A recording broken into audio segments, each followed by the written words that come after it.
Препораки колку да се каже дека има препораки. Вака дел од експертите го коментираат сетот од 10 владени мерки кои би требало да ја зголеми безбедноста во училиштата, а да го намали булингот и насилството.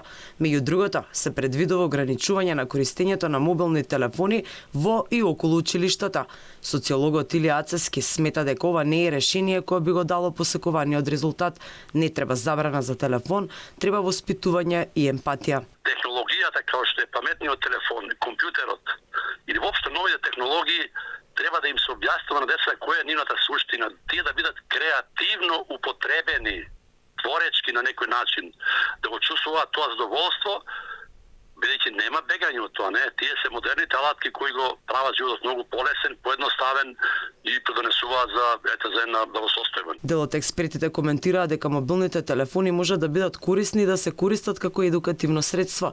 Сепак, нашите деца не се ништо поинакви од децата во Европа, но ние сме далеку од реформирано образование, коментира професорката Јасна Бачовска. Значи, современата социологија на комуникација во голема мера се занимава со образованието во мрежното општество.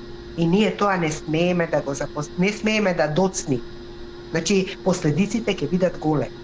Значи, нашите деца се исти како сите други деца во западните земји, меѓутоа тие не учат исто во школа. И тука не смееме да доцниме. Ако доцниме во други општествени области, во доменот на образование, никако не смееме да си дозволиме да доцниме. Трагедијата во соседна Србија ги разбуди македонските власти дека врсничкото насилство и бруталниот булинг меѓу учениците може да ескалира и да направи крвав масакар со голем број на жртви. Но колку усвоените препораки ќе имаат ефект и дали властите доцнат? Владата донесе сет препораки како проактивен одговор на трагедијата во Белград. Забрана за употреба на мобилен телефон, тематски и родителски средби, како и повеќе разговори со децата. Сето тоа и досега требаше да биде направено како дел од образовниот процес.